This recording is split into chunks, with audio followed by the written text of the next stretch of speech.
تعلق صرف اللہ تعالیٰ سے ہی ہونا چاہیے۔ آئیے اب ہم دیکھتے ہیں اللہ تعالیٰ کی جو صفات کیسی ہیں، اور انہی صفات کو ہم نے غلطی سے انہی بزرگوں کے لیے کر لیا تھا، تبھی جا کے شرک آیا۔ تو یہ سورۃ الحشر اور پھر سورہ آل عمران کی کچھ آیات آپ کے سامنے شیئر کرتا ہوں۔ فرمایا هو اللہ الذی لا الہ الا هو عالم الغیب والشہادۃ هو الرحمن الرحیم هو اللہ الذی لا الہ الا هو الملک القدوس السلام المؤمن المہیمن العزیز الجبار المتکبر سبحان اللہ عما یشرکون هو اللہ الخالق البارئ المصور له الاسماء الحسنى يسبح له ما في السماوات والارض وهو العزيز الحكيم وتعز من تشاء وتذل من تشاء بيدك الخير انك على كل شيء قدير۔ اب یہ اللہ تعالیٰ کی صفات ہے، یعنی اللہ تعالیٰ کی پاور ہے۔ یہ بیسیکلی ترجمہ عرض کر دیتا ہوں، وہ ہمیشہ یاد رکھیں کہ وہی اللہ ہے کہ جس کے سوا کوئی خدا نہیں ہے، غائب اور حاضر کا جاننے والا۔ غائب یعنی جو ہمیں نظر نہیں آتا وہ بھی، اور جو حاضر ہے وہ بھی، سب اللہ جانتا ہے۔ وہ سراسر رحمت ہے،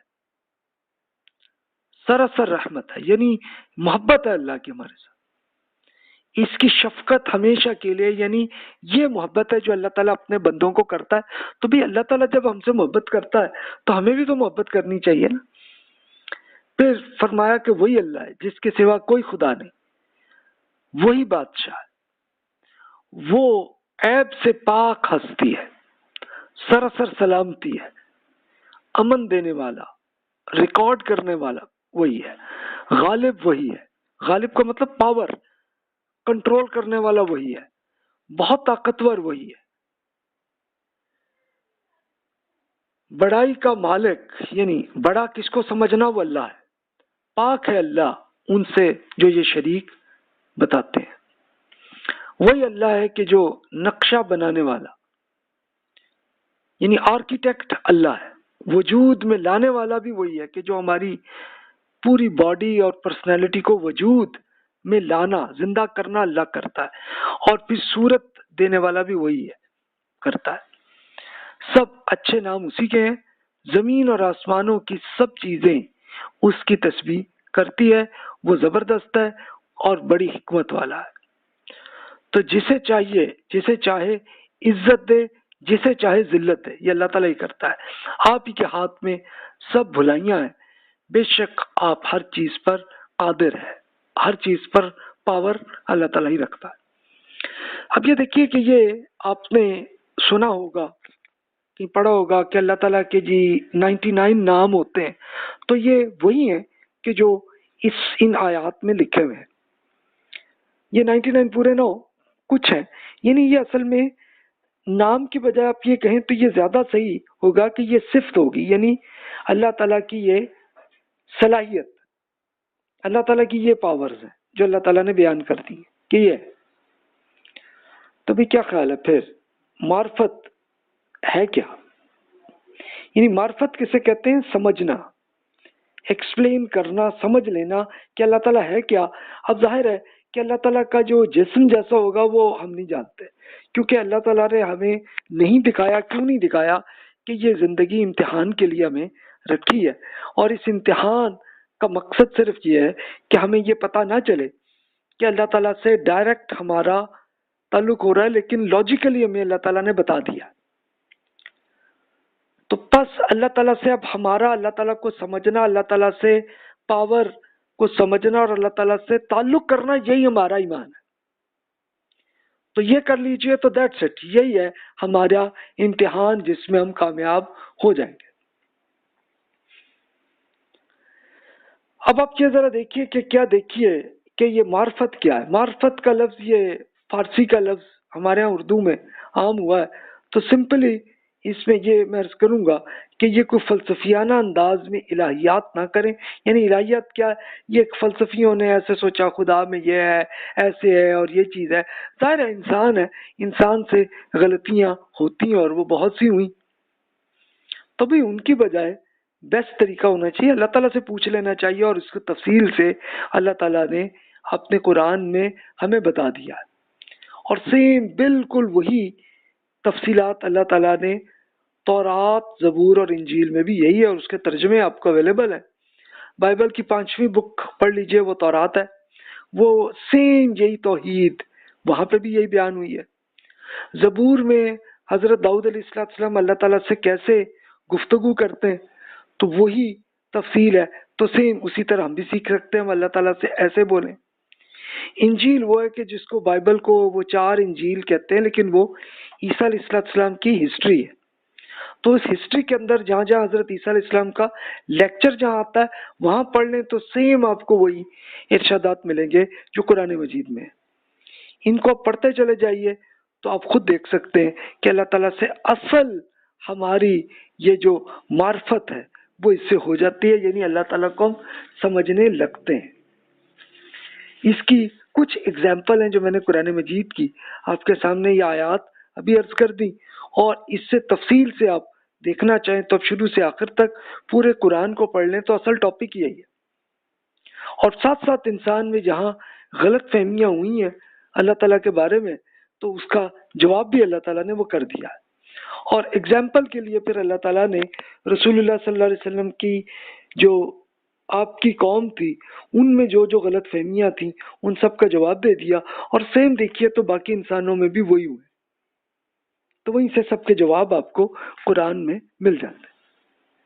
تو اصل طریقہ یہ ہے. اس طرح سے ہماری معرفت یعنی اللہ تعالیٰ کو سمجھنا یہ اصل طریقہ قرآن سے ہوگا. اور پرانی بکس بھی پڑھ لیں سیم اس میں بھی یہی ہے. اب دیکھیے اللہ تعالیٰ کی جو معرفت میں ہمارے یہاں غلط فہمیاں ہوئی ہیں، اب میں تھوڑی تفصیل سے بھی عرض کر دیتا ہوں تاکہ ہم بچ جائیں ان سے. کہ فلسفیانہ میں انداز میں جب الہیات کا فلسفہ یہ یونانی فلسفیوں کے ہاں یہ ہوا، اسی طرح انڈین میں اوتار کا جب تصور آیا تو یہ بھی ایک فلسفہ ہی تھا.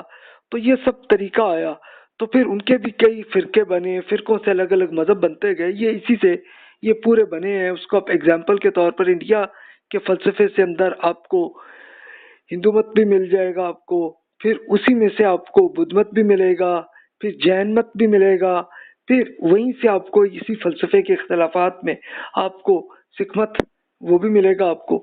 اسی طرح یونانی فلسفے میں اس طرح کے بہت سے آئیڈیاز ایسے ہی آئے. اچھا پھر وہی اثرات ان کے جیوز اور کرسچنز میں آئے تو ان کے بھی الگ الگ فرقے ایسے ہی بنے. اور مسلمانوں کے ہاں دیکھنے تو وہاں پہ بھی ایسے ہی ہے کہ ایک یہ آئیڈیا آتا ہے ایک صاحب کو تو وہ اس کو جب پھیلاتے ہیں اور ان کے نئے ان کے ساتھی بن جاتے ہیں، مرید بن جاتے ہیں، تو پھر اس کے بعد ان کا گروپ الگ ہو جاتا ہے. تو یوں فرقے بنتے ہیں. اب وہ میں تفصیل سے عرض کر چکا کہ یہ آپ کو ہندوازم کے پرانے اسکالرز اب سے 3000 سال پہلے کے لوگوں کی بکس آپ ان کی پڑھ لیجئے. اس کا ترجمہ آپ کو اردو میں نہ ملے تو انگلش میں آپ کو مل جائے گا. تو اس میں وحدت الوجود کا آئیڈیا وہیں سے ملے گا کہ وہ پوری کائنات کی ہر چیز کی پوجا کرنے لگے تھے اور وہیں سے پھر بت بننے لگے. دنیا چھوڑ دو اور جسم ہی انضمام کو روک رہا ہے. یعنی یہی اصل میں یہیں سے یہ صوفیانہ مذاہب وہاں سے بنے جس میں بدھ مت زیادہ واضح ہوا. یعنی اس میں ہوا یہی تھا کہ گوتم بدھ صاحب جو ہیں انہوں نے یہ کیا تھا کہ آیا کہ یار یہ اتنا ظلم اور یہ سب چل رہا ہے تو ان کو بڑا تکلیف محسوس ہوئی. اور وہ ایک شہزادے تھے بہار کے، تو وہ نکل کے اپنے پورے محل کو چھوڑ کر اور جنگل میں آ گئے اور اسی میں غور کرنے لگے. تو پھر ان کو آیا کہ جناب ہاں بھائی، ان کو ایک پھر سمجھ میں آیا کہ یار یہ جو ظلم اس وجہ سے اس جسم کی وجہ سے ہو رہا ہے کہ اس جسم کے لیے ہر کوئی اپنی آپ پاور حاصل کرنے کی کر رہا ہے. ان کا اتنا ہی آیا تھا. اور بہرحال انہوں نے ان کے اپنے شاگردوں کو یہی چیز بتا دی اور وہ پہنچی، لیکن اتنی پھیلی نہیں تھی. لیکن اس کے بعد پھر بدھ مت صاحب کے تقریباً 300 سال بعد جو پورے انڈیا کے سب سے بڑے بادشاہ اشوک، ان کی حکومت بنی، تو ان کو بھی دل میں یہی آئیڈیا آیا کہ یار اتنی پورے انڈیا کے فتح کرنے کے لیے اتنے لاکھوں لوگوں کو میں نے مار دیا. ان کو بڑا دکھ ہوا تھا. تو دکھ ہوا تو پھر اس وقت ان کی بدھ مت کے جو بھی ان کے اسکالر وہ ملے، ان سے انہوں نے تفسیر بتائی تو ان کو بھی سمجھ آ گئی. تو انہوں نے کہا کہ بھئی یہ بدھ مت ہی اصل طریقہ ہے، اس کو تم اس کی دعوت کو پھیلاؤ. اور اسی بھی آپ دیکھیے اب سے تقریباً 2200 سال گزر چکے ہیں. انہوں نے پھر یہ باقاعدہ اس کی یونیورسٹیز بھی بنائی، اور اس کے لیے آپ کو خود پاکستان کا ایریا بھی اشوک صاحبی کی حکومت بن گئی تھی، تو انہوں نے ٹیکسلا کی جو یونیورسٹی انہوں نے اس پہ بنائی تھی. اور یہیں سے پھر ان کی دعوت پھر پھیلی تھی افغانستان، تاجکستان، ازبکستان، ترکمانستان، پھر وہاں سے چائنا. اور پھر اسی طرح دوسرا ان کا جو گروپ تھا وہ ساؤتھ انڈیا اور وہاں سے لے کے سری لنکا، پھر بنگلہ دیش، ملیشیا، انڈونیشیا، یہاں تک ان کی دعوت پھیلی تھی. تو یہی اصل میں ایک صوفیانہ مذہب ایسے بنے تھے.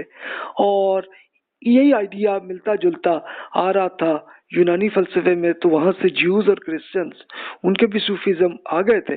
اچھا ہوا یہ کہ انہی میں سے پھر جو لوگ بھی پھر مسلمان ہوئے تو ان کے یہاں بھی یہی فلسفہ آنے لگا تھا کہ مادیت پرستی سے محبت کرنا تو اللہ تعالیٰ کا انکار ہونا، اس سے دور ہوتے ہوئے پھر تو ایسا ہونے لگے کہ جناب بس اس جسم کو ہم نے بس اتنا ہی رکھو کہ یہ زندہ ہو، باقی اس سے دور رہو، یعنی کم سو، کم کھاؤ، کم بولو، یہی کرو. اور اس سے آتے ہوئے یہ فلسفہ پھر مسلمانوں کے یہاں بھی ایسے ہی پھیلا.